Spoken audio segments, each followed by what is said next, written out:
أشهد أن لا إله إلا الله وحده لا شريك له وأشهد أن محمدا عبده ورسوله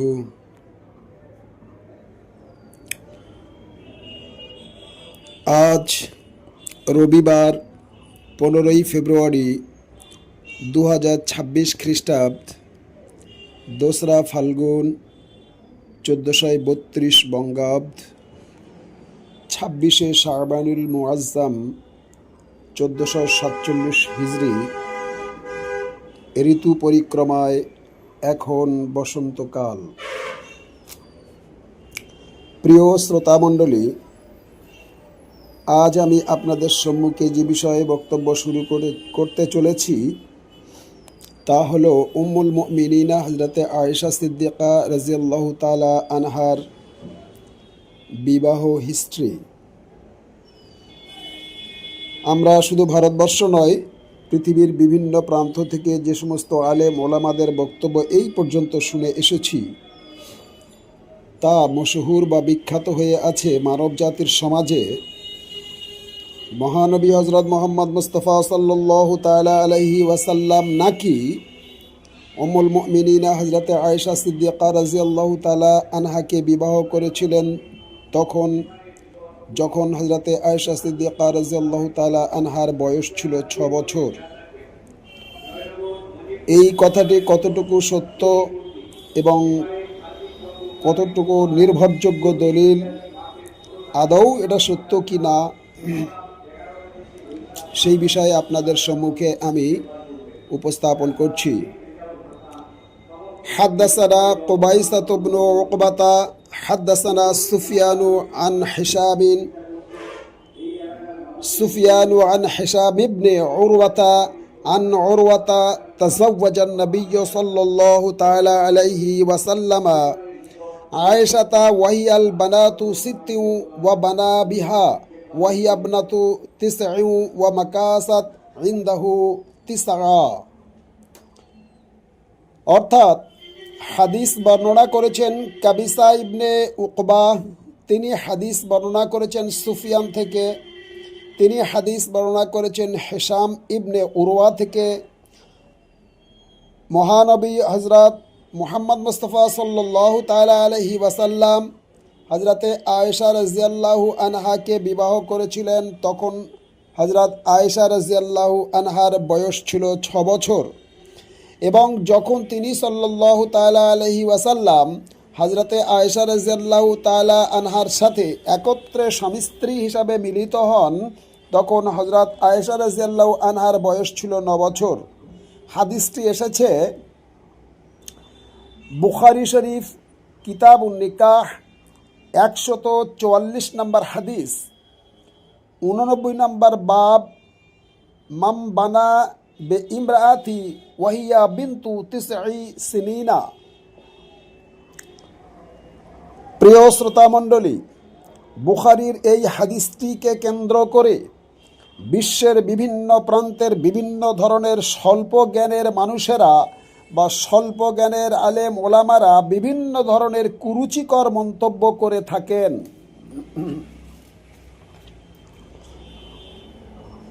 আসুন আমরা দেখতে চাই ইমাম বুখারীর বর্ণিত একটি মাওকুফ হাদিসের সূত্র, যা তাবেঈ পর্যন্ত গিয়ে শেষ হয়। অতএব এইরূপ মওকুফ হাদিসের যাচাই বাছাই না করে সঠিক সিদ্ধান্ত নেওয়াটা নির্বুদ্ধিতার পরিচয় মাত্র। কারণ এটা পবিত্র কোরআনের আয়াত নয় যে যাচাই বাছাই না করে একে মেনে নিতে হবে। আর কিভাবে এই হাদিসটির উপরে প্রাধান্য দিয়ে বিশ্বে প্রচার করলেন এই মৌলবী সম্প্রদায়েরা যে মহানবী হযরত মুহাম্মদ মুস্তাফা সাল্লাল্লাহু তাআলা আলাইহি ওয়াসাল্লাম 6 বছর বয়সে একজন মহিলাকে বিবাহ করেছিলেন, কোন সম্ভব এটা হতে পারে? পবিত্র কোরআন যদি হতো তাহলে কোনো প্রশ্নই হতো না, কারণ পবিত্র কোরআনের কোনো আয়াতকে যাচাই করার স্পর্ধা কারণ নেই। আর যদি কেউ যাচাইয়ের কথা বলে তাহলে প্রথমেই জানতে হবে যে সে মুসলমান নয়, বরং অন্য কোনো বিধর্মী। এটাই হওয়াটাই যথেষ্ট। কারণ পবিত্র কোরআন প্রিয় নবী হজরত মোহাম্মদ মুস্তাফা সাল্লাল্লাহু তাআলা আলাইহি ওয়াসাল্লামের জীবদ্দশায় সম্পূর্ণটা সংরক্ষণ করা হয়েছিল, যে বিষয়ে আমার ভিডিও এর পরে হবে বা ইতিপূর্বেও কিছু ছাড়া হয়েছে, যার কোরআনের তত্ত্বকথা নামে পরিপূর্ণ হিস্ট্রি ইনশাআল্লাহ আরও বিস্তারিত আলোচনা করব। যাই হোক, হাদিস যাচাইয়ের জন্য সর্বপ্রথম কোষ্ঠী পাথর হলো পবিত্র কোরআন। যদি কোনো হাদিস পবিত্র কোরআনের কোনো আয়াতের বিপরীত যায় তাহলে নিশ্চয়ইভাবে জানতে হবে যে ওই হাদিসটি হযরত প্রিয়নবী সাল্লাল্লাহু তাআলা আলাইহি ওয়াসাল্লামের হাদিস নয়, বর্ণনাকারী যেই হোক না কেন। আমরা একটু শুনে নিই হাদিস যাচাইয়ের পদ্ধতিটি কেমন। হযরত প্রিয়নবী সাল্লাল্লাহু তাআলা আলাইহি ওয়াসাল্লামের জীবদ্দশায় সমস্ত প্রকারের হাদিসগুলিকে লিখিত আকারে একত্রিতকরণ করে সংরক্ষণ করার মতো সুব্যবস্থাপনা ছিল না, বা সাহাবীদের কাছে সেই সময় সেইরূপ সময় ছিল না। কিছু কিছু সাহাবীরা লিখিতভাবে কিছু কিছু হাদিসকে সংরক্ষণ করে রেখেছিলেন, আবার কিছু কিছু সাহাবারা কিছু কিছু হাদিসকে মুখস্থ করে রেখেছিলেন। এই সকল হাদিস সংগ্রহ বা সংকলনের কাজ হিজরির প্রথম শতাব্দী থেকে আরম্ভ করে হিজরির দ্বিতীয় শতাব্দীর শেষ পর্যন্ত চলতে থাকে। ঠিক এর মাঝখানে অনেক অমুসলিম মুসলমান হয়েছিল, ফলে উভয়ের মাঝে 3টে 4টে বা 10টা পর্যন্ত পুরুষ এসে গিয়েছিল, অর্থাৎ 10টা পর্যন্ত পিঁড়ি এসে গিয়েছিল। এরা হাদিস স্মৃতি বা শ্রুতিতে রাখতেন। এদের মধ্য হতে যারা মুহাদ্দিসিনদের নিকট হাদিস বর্ণনা করেছেন তাদের বলা হয় সনদ বা রাবি। এই সকল রাবি সত্যবাদী না মিথ্যাবাদী, নামাজি না বেনামাজি, তাদের বর্ণনার মধ্যে কোনো প্রকারের অসঙ্গতি ছিল কি না, মুত্তাকি না গায়ের মুত্তাকি, স্মৃতিশক্তি কমজোর না প্রখর, আলেম না জাহেল, কোনো ফন্নের উপর দর্শিক ছিলেন না, আবার ইরাকি না হেজাজি, মাদানি না মাক্কি, শিয়া না সুন্নি, তাদের নসল ইহুদি থেকে না খ্রিস্টান থেকে, মুশরিক থেকে না মুসলমান থেকে, সাহাবি নসল না গায়ের সাহাবি নসল, বেদাতপন্থী না সংস্কারপন্থী, ইত্যাদি ইত্যাদি বিষয়সমূহ নিখুঁতভাবে যাচাই বাছাই করার জন্য কয়েক ঝাঁক আসমাউর রজাল শাস্ত্রের মনীষীদের আল্লাহ তাআলা এই পৃথিবীতে প্রেরণ করেছিলেন। তৎকালীন যুগে এই সকল মনীষীদের মধ্যে সর্বশ্রেষ্ঠ মনীষী, যার নাম এখনই আপনাদেরকে শোনাবো, শুনলে শরীর শিহরে উঠে, যোগ্যতার কথা কোনো মানুষ ভাবনায় আনতে পারবে না। কোনো মানুষ যদি সারা জীবন তার লেখা বইগুলি পড়েন তা পড়ে শেষ করতে পারবে না। তিনি হলেন আসকালানের নির্যাতিত মুসলমান শহীদ বাসীদের হেরিডিটি, মুজাদ্দেদ বা যুগ সংস্কারক, দুনিয়ার হাফেজ ইবনে হাজার আসকালানি রহমতুল্লাহ আলাই, যিনি বলতেন পৃথিবীতে যত হাদিস আছে সমস্ত হাদিস আমার ঠোঁটে লেখা আছে। এই রূপ যোগ্যতা সম্পন্ন ব্যক্তি। ঠিক এর পরের ধাপে যিনি রয়েছেন বিখ্যাত মনীষী আল্লামা জাহাবি হানফি, এরূপ শত শত মনীষী যারা ওই কাজে নিজেদের জীবনকে উৎসর্গ করেছিলেন।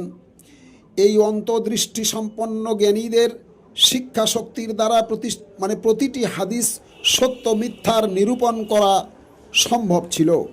এদের বিচারে ওই হিশাম বিন উরওয়া বর্ণিত মওকুফ হাদিসটির ফয়সালা শোনা যাক। ইতিহাসে কি বর্ণনা করা আছে, আসমাউর রিজাল শাস্ত্রে কি বর্ণনা করা আছে। সেই অদ্বিতীয় মনীষী দুনিয়ার হাফেজ ইবনে হাজার আসকালানী রহমতুল্লাহ আলাই তাঁর 42 খণ্ডের বিখ্যাত কিতাব তাহজিবুত তাহজিব উক্ত গ্রন্থে লিখেছেন যে উক্ত হাদিসের সনদে হিশাম ইবনে উরওয়া নামের যে রাবি রয়েছে, ওই রাবির সম্পর্কে ইমাম মালিক রহমতুল্লাহ আলাই বলেন, তিনি শেষ বয়সে তথা 71 বছর বয়সে মদিনা থেকে ইরাকে হিজরত করে চলে গিয়েছিলেন। ওই সময়ে তার মেধা বা স্মৃতিশক্তি হারিয়ে ফেলেছিলেন, ব্রেন ডিফেক্ট হয়ে গিয়েছিল, ফলে তার বর্ণনায় অনেক অসঙ্গতি থাকতে পারে। সেজন্য তার থেকে কোনো ইরাকি রাবি যত হাদিস বর্ণনা করেছে সেগুলো গ্রহণযোগ্য হবে না। উল্লেখ্য, ইমাম বুখারী রহমতুল্লাহ আলাই হজরতে হিশাম ইবনে উরওয়াহ তিনি ইরাকি রাবি থেকেই এই হাদিসটি বর্ণনা করেছেন, সুতরাং হাদিসটি অগ্রহণযোগ্য। বইটির নাম তাহজিবুত তাহজিব, লেখকের নাম ইবনে হাজার আসকালানী রহমতুল্লাহ আলাই। আপনারা বইটি ভালোভাবে দেখে নিন। সুতরাং এই হাদিসটি দলিলের অযোগ্য। এ বিষয়ে প্রখ্যাত হাদিস বিশারদ ইমাম আবুল হাসান ইবনে কাত্তান রহমতুল্লাহ আলাই বায়ানুল ওহাম ওয়াল আবহাম কিতাবের 5ম খণ্ডের 504 নম্বর পৃষ্ঠায় লিখেছেন, ইন্না হিশামা ইখতালিতু ফি আখির উমরিহি, অর্থাৎ হিশাম ইবনে উরওয়াহ শেষ বয়সে মাতার মতিভ্রমের কারণে উল্টাপাল্টা করে ফেলতেন। অতএব একজন মতিভ্রম মানুষের বর্ণনাকে সঠিকভাবে যাচাই বাছাই না করে এক শ্রেণীর মৌলবাদ মৌলবীরা বিশ্বাস করেন ও প্রচারও করেন। তাদের এই দুর্বলতার সুযোগটা অন্যান্যরা গ্রহণ করে বিশ্বের বাজারে ঢোল পেটাচ্ছেন। সুতরাং যতটা পরিমাণে তারা দোষী, তা অপেক্ষা 1000 গুণে বেশি দোষী এই মৌলবাদীরা। উক্ত বর্ণনাকারী রাবির সম্পর্কে হানাফি জগতের অদ্বিতীয় যিনি পণ্ডিত ইমাম আল্লামা জাহাবি হানফি রহমতুল্লাহ আলাই আসমাউর রিজাল শাস্ত্রের বিখ্যাত গ্রন্থ মিজানুল ইতিদাল কিতাবের 4th খণ্ডে 301 এবং 302 পৃষ্ঠায় লিখেছেন, হিশাম ইবনে উরওয়াতা আহাদাল ইলামি হুজ্জাতুন ইমামুন লাকিন ফিল কিবরি তানাকুসু হিফসুহু ওয়ালাম ইয়াহতালিতু আবাদা। অর্থাৎ হিশাম ইবনে উরওয়া রাদিয়াল্লাহু তাআলা আনহু তিনি বিশিষ্ট ব্যক্তিদের অন্যতম ছিলেন এবং নির্ভরযোগ্য ইমাম ছিলেন। তবে বৃদ্ধ বয়সে তার স্মৃতিশক্তি লোপ পেয়েছিল, অর্থাৎ স্মৃতিশক্তি হারিয়ে ভুলভাল বকতেন। অথচ তার পূর্বে তিনি কখনো এরূপ উল্টাপাল্টা করেননি। বইটির নাম আল জারহু ওয়াত তা'দীলু, 6ষ্ঠ খণ্ড 490 পৃষ্ঠা, লেখকের নাম আল্লামা জাহাবি হানফি রহমতুল্লাহ আলাই। অতএব উসুলে হাদিসের কোষ্ঠী পাথরে হজরতে আয়েশা রাদিয়াল্লাহু তাআলা আনহার 6 বছর বয়সে বিয়ের ব্যাপারে বুখারীর 89 নম্বর বাবের উরওয়া রাদিয়াল্লাহু তাআলা আনহু বর্ণিত 140 নম্বর হাদিস খণ্ডন হয়ে গেল এবং উক্ত হাদিসটির কোনো প্রাধান্য রইল না। সুতরাং উসুলে হাদিসের সংবিধানে হাদিসটি অগ্রহণযোগ্য। অতএব হজরতে আয়েশা রাদিয়াল্লাহু তাআলা আনহার 6 বছর বয়সের বিবাহের গল্পটা ভুল প্রমাণিত হলো। যে সকল পণ্ডিতরা না বুঝে লেকচার দেন বা যে সকল মৌলবাদীরা স্ত্রী বিয়োগের পর কচি কচি মেয়েদের বিয়ে করার জন্য আগ্রহ হয়ে থাকেন, এরা উভয় যেন উক্ত দলিল থেকে ইবরত হাসিল করেন। কারণ অন্তর্দৃষ্টি সম্পন্ন লোকেদের বিচারে মানদণ্ডের এই চিন্তাধারা ও ত্রুটিপূর্ণ এবং বিশ্বাসের অযোগ্য। এবারে আপনাদের সম্মুখে উক্ত বিষয়ের দ্বিতীয় দলিল উপস্থাপন করছি। দেখুন, ইসলাম শাস্ত্রীয় ধর্মগ্রন্থ পবিত্র কোরআনে বর্ণিত হয়েছে, সুমহান পবিত্রময় আল্লাহ তাআলা বলেন, হে বিশ্বাসীগণ, তোমাদের এমনই একটি ব্যবসার কথা বলে দেব কি, যা করলে তোমরা জাহান্নামের কঠিন শাস্তি থেকে রক্ষা পাবে। তা হলো, তোমরা এক ও দ্বিতীয় আল্লাহর উপর ঈমান আনো এবং তাঁর রসুলের উপর ঈমান আনো এবং তোমরা আল্লাহর রাস্তায় জিহাদ করো। পবিত্র কোরআন 61 নম্বর সূরা সাফ 11 নম্বর আয়াত।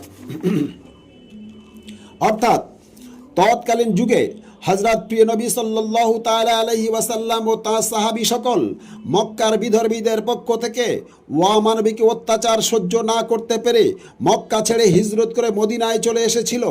এতদ সত্ত্বেও মক্কার বিধর্মীরা অন্যান্য দেশের লোকেদের সঙ্গে নিয়ে বারবার মদিনার মুসলমানদের উপর আক্রমণ শুরু করে দিয়েছিল। তখন আল্লাহ তাআলার আদেশ হলো, হে মুহাম্মদ সাল্লাল্লাহু তাআলা আলাইহি ওয়াসাল্লাম, তুমি এবার ওদের বিরুদ্ধে প্রতিউত্তর দাও। এই প্রতিউত্তর দেওয়ার নাম জিহাদ বা যুদ্ধ। কোনো দল যদি আক্রমণ করে, অপর দল যদি কমাবেশি তার প্রতিউত্তর না দেয়, তাহলে সেটাকে জিহাদ বা যুদ্ধ বলে না। তখন প্রথম দলের নাম আক্রমণকারী আর দ্বিতীয় দলের নাম হয় নিপীড়িত দল বা নিপীড়িত মানুষেরা। আর যখন তাদের তদ্রূপ প্রতিউত্তর দেওয়া হয়, তখন তার নাম জিহাদ বা যুদ্ধ। আর যারা প্রতিউত্তর দিল তাদের বলা হয় মুজাহিদ, বাংলা পরিভাষায় যাকে বলে যোদ্ধা বা সৈনিক। অনেকে প্রশ্ন করতে পারেন যে বক্তব্যটি বিষয়ের বাইরে হয়ে যাচ্ছে না তো? উত্তর হবে না, কারণ আমি বিশ্ব পৃথিবীর সমস্ত আলেমদের নিকট দুইটি প্রশ্ন রাখব। প্রশ্ন নম্বর 1, জেহাদ কাদের প্রতি ফরজ হয়? প্রশ্ন নম্বর 2, হযরত প্রিয় নবী সাল্লাল্লাহু তাআলা আলাইহি ওয়াসাল্লাম কত বছর বয়সীদের জিহাদে অংশগ্রহণ করার নির্দেশ বা নিষেধ করেছিলেন? উত্তর হবে, যা হাদিস থেকে পাওয়া যায়, ইসলামী হিস্ট্রি থেকে পাওয়া যায়, অথেন্টিক দলিল থেকে পাওয়া যায়, তা হলো 15 বছরের নিচে কোনো বালক বালিকা যুদ্ধে অংশগ্রহণ করতে পারবে না। এটাই রুলস বা ইসলামী সংবিধান। ইসলামের অধিকাংশ বর্ণনাকারীর মতে হযরতে আয়েশা রাদিয়াল্লাহু তাআলা আনহা হযরতে আয়েশা রাদিয়াল্লাহু তাআলা আনহা হযরত প্রিয় নবী সাল্লাল্লাহু তাআলা আলাইহি ওয়াসাল্লামের সাথে বিবাহের পূর্বে 2টি যুদ্ধে অংশগ্রহণ করেছিলেন। বদরের যুদ্ধে অংশগ্রহণ করেছিলেন 624 খ্রিস্টাব্দে, যে যুদ্ধটি সংঘটিত হয়েছিল, এবং উহুদের যুদ্ধেও হযরতে আয়েশা রাদিয়াল্লাহু তাআলা আনহা মহানবী হযরত মুহাম্মদ মুস্তাফা সাল্লাল্লাহু তাআলা আলাইহি ওয়াসাল্লামের সঙ্গে উহুদের যুদ্ধে অংশগ্রহণ করেছিলেন, যে যুদ্ধটি 625 খ্রিস্টাব্দে সংঘটিত হয়েছিল। সুতরাং ইসলামী সংবিধানে হযরত প্রিয় নবী মুহাম্মদ মুস্তাফা সাল্লাল্লাহু তাআলা আলাইহি ওয়াসাল্লামের বাহিনীতে 15 বছরের নিচে যুদ্ধে অংশগ্রহণ করা অনুমতি ছিল না। সহিহ বুখারী কিতাবুল জিহাদ ওয়াস সিয়ার। অতএব পবিত্র কোরআনের 61 নম্বর সূরা সাফের 11 নম্বর আয়াত, যা আপনাদের সম্মুখে পাঠ করেছিলাম, যাতে মুসলমানদের প্রতি আল্লাহ তাআলা জিহাদ ফরজ করেছিলেন, যার বিবরণ সংক্ষিপ্তভাবে পূর্বে ব্যক্ত করা হয়েছে, তার মধ্যে কোনো নাবালক বা নাবালিকা পড়ে না। অতএব বিবাহের পূর্বে যেহেতু হযরতে আয়েশা রাদিয়াল্লাহু তাআলা আনহা 2টি যুদ্ধে অংশগ্রহণ করেছিলেন, সুতরাং তিনি তখন নাবালিকা ছিলেন না, বরং সাবালিকা ছিলেন। অর্থাৎ কমপক্ষে তার বয়স ছিল 15-এর ঊর্ধ্বে। অর্থাৎ প্রথম যুদ্ধের বয়স 16 এবং দ্বিতীয় যুদ্ধে তার বয়স ছিল 17। যেহেতু তখনও মহানবী হযরত মুহাম্মদ মুস্তাফা সাল্লাল্লাহু তাআলা আলাইহি ওয়াসাল্লামের সঙ্গে হযরত আয়েশার বিবাহ হয়নি। অতএব দ্বিতীয় যুক্তি ও দলিল এসে 6 ও 9 নম্বর 6 ও 9 বছরের খণ্ডন করা হলো। এর থেকে বিরুদ্ধবাদীদের ইবরত হাসিল করা উচিত। এবারে আসব এই বিষয়ের 3য় নম্বর যুক্তি। দেখুন, হাদিসে হযরত প্রিয় নবী সাল্লাল্লাহু তাআলা আলাইহি ওয়াসাল্লাম কি বলেছেন? জগৎ জননী হযরতে আয়েশা রাদিয়াল্লাহু তাআলা আনহা থেকে বর্ণিত, হযরত প্রিয় নবী সাল্লাল্লাহু তাআলা আলাইহি ওয়াসাল্লাম বলেন, রাফআল কালামি আন সালাসাতি আনিন নাইমে হাত্তা ইয়াস্তাইকাযা ওয়া আনিস সাবিয়্যি হাত্তা ইয়াহতালামু ওয়া আনিল মাজনুনি হাত্তা ইয়াকিলু। অর্থাৎ তিনজন ব্যক্তিদের উপর থেকে আল্লাহ তাআলা পাপের বা আদেশের কলম তুলে নিয়েছেন। নাম্বার 1, ঘুমন্ত ব্যক্তি যতক্ষণ না সে জাগ্রত হয়।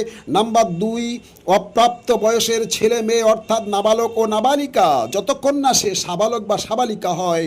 নাম্বার 3, পাগল ব্যক্তি যতক্ষণ না সে সুস্থ মস্তিষ্ক অর্জন করতে পারে। হাদিসটি এসেছে ইবনে মাজা 1660 নম্বর হাদিস, ইরওয়াইল গালিল 297 নম্বর হাদিস, আবু দাউদ 4398 নম্বর হাদিস, আহমদ ষষ্ঠ খণ্ড 100 নম্বর হাদিস, সুনানে ইবনে মাজা 2041 নম্বর হাদিস, সুনানে নাসাই ষষ্ঠ খণ্ড 156 নম্বর হাদিস, সুনানে দারমি দ্বিতীয় খণ্ড 171 নম্বর হাদিস। এতগুলি হাদিস গ্রন্থে উক্ত হাদিসটি বর্ণনা করা হয়েছে।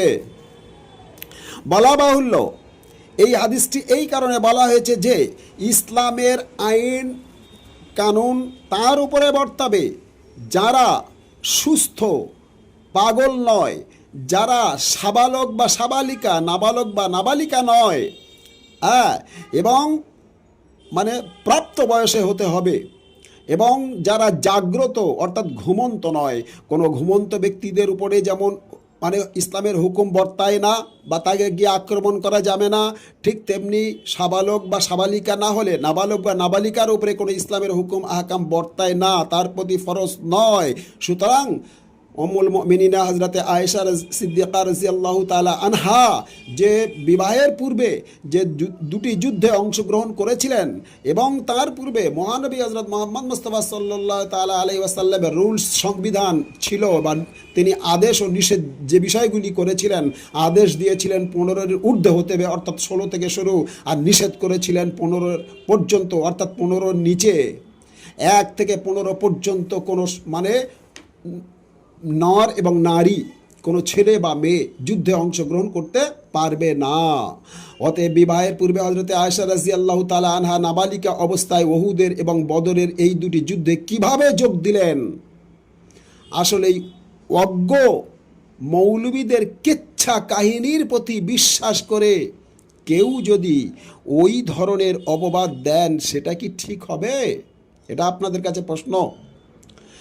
আসলেই জগৎ জননী হযরতে আয়েশা রাদিয়াল্লাহু তাআলা আনহা তখন যে নাবালিকা ছিলেন না, বরং তিনি সাবালিকা ছিলেন এবং কমপক্ষে 15 বছরের ঊর্ধ্বে তার বয়স ছিল। এটাই তার যথেষ্ট প্রমাণ। এবারে আপনাদের সামনে 4 নম্বর যুক্তি পেশ করব। 4 নম্বর দলিল পেশ করছি। দেখুন, পবিত্র কোরআনের 54তম সূরা কামার অবতীর্ণ হওয়ার সময় জগৎ জননী হযরতে আয়েশা রাদিয়াল্লাহু তাআলা আনহা একজন কিশোরী ছিলেন এবং পবিত্র কোরআনের এই আয়াতটি নাযিল হয়েছিল মক্কায়তে। সহিহ বুখারী শরীফ কিতাবুত তাফসীর 52 নম্বর অধ্যায় হাদিস নাম্বার 4512। উল্লেখ্য, সর্বসম্মত মুসলিম স্কলারদের মতে 54তম সূরা আল কামার নাযিল হয় মক্কার মুশরিকদের একটি প্রশ্নের জবাবে। সহিহ মুসলিম আনুমানিক 615 খ্রিস্টাব্দের দিকে। তাফসিরে কুরতুবী সূরা কামার 24 থেকে 25 আয়াত দ্রষ্টব্য। তাফসিরে কুরতুবীতে লেখা আছে, সহিহ মুসলিমে লেখা আছে, বিষয়টি বিস্তারিতভাবে লেখা আছে। আমি যার সার সংক্ষেপ আলোচনা করে আপনাদের সম্মুখে শুধু দৃষ্টান্ত স্বরূপ তুলে ধরলাম এবং উক্ত কিতাবের হাওয়ালা পেশ করলাম, আপনারা দেখে নিতে পারেন। সূরা আত-তারিক এবং সূরা সাদ নাযিল হওয়ার পর নবুয়তের 5ম বর্ষে রাইসুল মুফাসসিরিন হযরত ইবনে আব্বাস রাদিয়াল্লাহু তাআলা আনহু বলেন, ক্বালা ইবনু আব্বাস রাদিয়াল্লাহু তাআলা আনহু কানা বাইনা নুজুলি হাযিহিল আয়াহ। অধিকাংশ ঐতিহাসিকদের মতে হযরতে আয়েশা রাদিয়াল্লাহু তাআলা আনহার দিদি হযরতে আসমা ছিলেন তার চেয়ে 10 বছরের বড়। ইতিহাস থেকে জানা যায় হজরতে আসমা 73 হিজরি সনে যখন মৃত্যুবরণ করেন তখন তার বয়স ছিল 100 বছর। সেই হিসাবে পয়লা হিজরিতে তার বয়স ছিল 27 বছর। তাহলে পয়লা হিজরিতে হজরতে আয়েশা রাজিয়াল্লাহু তাআলা আনহার বয়স 17 বছরের কম ছিল না, যেহেতু আসমার থেকে 10 বছরের ছোট ছিল। হজরতে আয়েশা রাজিয়াল্লাহু তাআলা আনহার থেকে 10 বছরের বড় আসমা। সুতরাং যখন মানে পয়লা হিজরিতে হজরতে আসমার বয়স কত ছিল এবং কার বয়স কত ছিল আমি বিস্তারিত আলোচনা করলাম, আরও করছি। দেখুন, ভালো করে খেয়াল করে আপনারা বিষয়গুলো তদন্ত করুন। তাহলে 623 থেকে 624 খ্রিস্টাব্দে হজরতে আয়েশা রাদিয়াল্লাহু আনহার বয়স 19 বছর ছিল। ইমাম আল্লামা জাহাবির আসিয়ারুল আলামিন ওয়ান নুবালার 2য় খণ্ড 289 পৃষ্ঠাতে বিষয়গুলি বর্ণনা করা আছে। সুতরাং 6 বা 9-এর কোনো গল্প এখানে নেই বা চলে না। 5 নম্বরে দলিল পেশ করছি। ইসলামী হিস্ট্রিতে লেখা আছে, for Asma being 10 years older than Aisha see ইয়ালামুন নুবালা al Dhahabi, vol number 2, page number 289, Arabic মুআসসাসাতুর রিসালা, Beirut print 1992। Ibn Kathir confirms that this fact Asma was elder to her sister Aisha by 10 years. Al-Bidaya wa Nihaya, Ibn Kathir, Volt number 8, page number 371. Arabic Darul Fikr, Arabi Al-Jiza, print 1933. For Asma being 100 years old, see Al-Bidaya wa Nihaya, Ibn Kathir, Volt number 8, page number 372. Arabic Darul Fikr, Al-Arabi Al-Jiza, print 1933. Ibn Hajar al-Asqalani also has the same information. See, Asma lived 100 years and did in 73 or 74. Al-Taqrib al-Tahzib, Ibn Hajar al-Asqalani, page number 654. Arabic Babu fin Nisa, Al-Harful Alif, Lucknow, print। 6 নম্বর দলিল পেশ করছি। দেখুন, 6 নম্বর দলিল ও যুক্তি। প্রখ্যাত ঐতিহাসিক আল তাবারির বই তারিখুল উমাম ওয়াল Mamluk থেকে পাওয়া যায় যে হজরতে আবু বকর রাদিয়াল্লাহু তাআলা আনহুর 4 জন সন্তান সন্ততি ছিল। সকলেই ইসলাম পূর্ব যুগে অর্থাৎ 610 খ্রিস্টাব্দের মধ্যে জন্মগ্রহণ করেছিলেন। তাহলে নিশ্চয় হজরতে আয়েশা রাদিয়াল্লাহু তাআলা আনহুর জন্ম 610 খ্রিস্টাব্দের পূর্বেই হয়েছিল। সেই হিসাবে প্রিয় নবী হজরত মুহাম্মদ মুস্তাফা সাল্লাল্লাহু তাআলা আলাইহি ওয়াসাল্লামের সাথে বিবাহের সময় তার বয়স হয়েছিল 19 বছর। 19 বছরের কম নয়। বইটির নাম তারিখুল উমাম ওয়াল মামলুক, 4th খণ্ড 50 পৃষ্ঠা, দারুল ফিকর, বেরুতের ছাপা। Al Tabari, vol number 4, page number 50, Arabic দারুল ফিকর, বেরুত, প্রিন্ট 1979। এবার 7ম নম্বর দলিল বা যুক্তি আপনাদের সম্মুখে পেশ করছি। দেখুন, আর এক প্রখ্যাত ঐতিহাসিক ইবনে হাইসাম থেকে জানা যায় হজরতে আয়েশা রাদিয়াল্লাহু তাআলা আনহা হজরতে উমর বিন খাত্তাব রাদিয়াল্লাহু তাআলা আনহুর আগে ইসলাম গ্রহণ করেছিলেন। উল্লেখ্য, হজরতে উমর বিন খাত্তাব রাদিয়াল্লাহু তাআলা আনহু 616 খ্রিস্টাব্দে ইসলাম গ্রহণ করেছিলেন। আবার হজরতে আবু বকর রাদিয়াল্লাহু তাআলা আনহু 610 খ্রিস্টাব্দে ইসলাম গ্রহণ করেছিলেন। কোন ধর্ম গ্রহণের ন্যূনতম বয়স 6 থেকে 7 বছর হতে হবে। যদি বলেন কোথায় আছে, বইটির নাম সহিহ আবু দাউদ, 466 নম্বর হাদিস, কিতাবুস সালাত, বাবু মাতা ইউমারাল গুলামি রিসালাতে বিসালাতে, সুনানে আবু দাউদ 495 নম্বর হাদিস, আহমদ 2য় খণ্ড 187 নম্বর হাদিস, দারাকুতনি 1ম খণ্ড 230 নম্বর হাদিস। কত বয়স হলে ইসলাম গ্রহণ করার অনুমতি দেওয়া আছে, আপনারা দেখে নিন। হ্যাঁ, মুসলমান ঘরেই জন্ম নিয়েছেন, মায়ের পেট থেকে সে মুসলিম, এটা আলাদা কথা।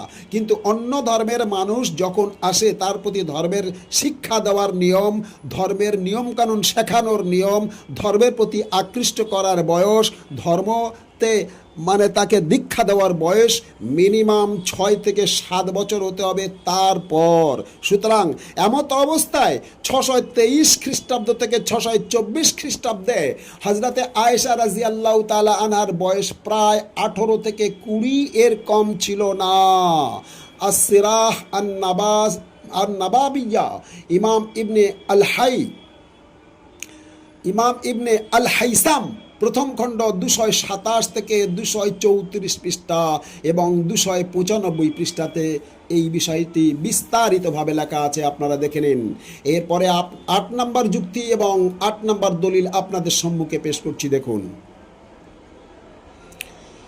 ইমাম আহমদ বিন হাম্বল রহমতুল্লাহ আলাইহি তার মুসনাদ গ্রন্থে 6ষ্ঠ খণ্ডে 210 পৃষ্ঠায় উল্লেখ করেছেন, বিবি খাদিজা রাদিয়াল্লাহু তাআলা আনহার মৃত্যুর পরে 620 খ্রিস্টাব্দে হযরত মুহাম্মদ মুস্তাফা সাল্লাল্লাহু তাআলা আলাইহি ওয়াসাল্লামের নিকট খাওয়ালা নামক এক মহিলা 2 জন কিশোরীর বিয়ের প্রস্তাব নিয়ে আসেন। ওই 2 জনের একজন ছিলেন হযরতে আয়েশা রাদিয়াল্লাহু তাআলা আনহা। হাদিসটি এসেছে মুসনাদে আহমদ বিন হাম্বল 6ষ্ঠ খণ্ড 210 পৃষ্ঠা, খুলে দেখে নিন। এরপর 9 নম্বর যুক্তি ও দলিল পেশ করছি, দেখুন। প্রখ্যাত মুহাদ্দিস ও সহিহ বুখারী রহমতুল্লাহ আলাইহির অন্যতম ভাষ্যকার, বুখারী শরীফের বুখারী শরীফের অন্যতম ভাষ্যকার, দুনিয়ার হাফিজ ইবনে হাজার আসকালানী রহমতুল্লাহ আলাইহির একটি বিখ্যাত বই আল ইসাবা ফি তামিজ সাহাবা 4th খণ্ড 377 নম্বর পৃষ্ঠায় সুস্পষ্টভাবে উল্লেখ রয়েছে যে হজরতে ফাতেমা রাদিয়াল্লাহু তাআলা আনহার জন্মের 5 বছর পর হজরতে আয়েশা রাদিয়াল্লাহু তাআলা আনহা জন্মগ্রহণ করেন। আর হজরতে ফাতেমা রাদিয়াল্লাহু তাআলা আনহার জন্মের সময় হজরত মুহাম্মদ মুস্তাফা সাল্লাল্লাহু তাআলা আলাইহি ওয়াসাল্লামের বয়স ছিল 35 বছর। সেই হিসাবে হজরতে আয়েশা রাদিয়াল্লাহু তাআলা আনহার জন্মের সময় হজরত মুহাম্মদ মুস্তাফা সাল্লাল্লাহু তাআলা আলাইহি ওয়াসাল্লামের বয়স ছিল 43 বছর। এই হিসাবে ধরলে হজরতে আয়েশা রাদিয়াল্লাহু তাআলা আনহার বিয়ের সময় বয়স ছিল 16 বছরের কম নয়, কোনো মতে 6 বা 9 হয় না।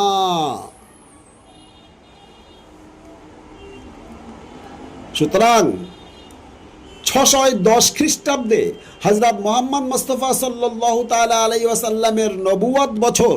তখন প্রিয় নবী হযরত মুহাম্মদ মুস্তাফা সাল্লাল্লাহু তাআলা আলাইহি ওয়াসাল্লামের বয়স 40 বছর। 53 বছর বয়সে তিনি মক্কা থেকে মদিনায় হিজরত করেন। পূর্বের বর্ণনা ধরলে হয়তো হজরত আয়েশা রাদিয়াল্লাহু তাআলা আনহার বয়স তখন কমপক্ষে 13-এর ঊর্ধ্বে এবং 3য় হিজরি সনের শাওয়াল মাসে বিবাহ হয়েছিল। অতএব ওই 13 সাথে 3 বছর যোগ দিলে হয় 16 বছর। এখানেও 6 বা 9-এর কোনো প্রমাণ হয় না। ঐতিহাসিকদের মধ্যে সামান্যতম পার্থক্য থাকলেও 6 এবং 9-এর পক্ষে কোনো সঠিক দলিল, কোনো অথেন্টিক দলিল পাওয়া যায় না। সুতরাং আজকের যারা ওই একটি মওকুফ বাতিল হাদিসকে কেন্দ্র করে যাচাই বাছাই না করে বাজারে রটিয়ে রেখেছেন, আর যেটাকে কেন্দ্র করে যেটা শুনে তারা এই বিষয়ে কোনো ইলম রাখে না, জ্ঞান রাখে না, মহানবী হযরত মুহাম্মদ মুস্তাফা সাল্লাল্লাহু তাআলা আলাইহি ওয়াসাল্লামের উপরে কলঙ্ক আনতে চান বা হস্তক্ষেপ করতে চান, তারা সাবধান হয়ে যান। অসংখ্য দলিল আমাদের কাছে আছে, ইসলামে রয়েছে। আল্লাহ তাআলা আমাদের প্রত্যেকের বোঝার এবং বুঝবার তৌফিক দিন। আদর্শ মানব হযরত মুহাম্মদ মুস্তাফা সাল্লাল্লাহু তাআলা আলাইহি ওয়াসাল্লাম, যিনি অদ্বিতীয় মানব, অদ্বিতীয় আদর্শ মানব, বিশ্বের সর্বশ্রেষ্ঠ মানব, বিশ্বের সর্বশ্রেষ্ঠ নবী, খাতামাল আম্বিয়া, খাতামান নবীন হযরত মুহাম্মদ মুস্তাফা সাল্লাল্লাহু তাআলা আলাইহি ওয়াসাল্লামের উম্মত আমরা। তিনি আমাদের সর্বশ্রেষ্ঠ নবী। তার প্রতি কোনো প্রকারের কুরুচিকর কোনো শব্দ, কোনো অক্ষর, কোনো বিন্দু আনা যায় না। আল্লাহ তাআলা আমাদের প্রত্যেকের বুঝবা তৌফিক দিক। আমিন। ওয়া আখিরি দাওয়ানা আলহামদুলিল্লাহি রাব্বিল আলামিন।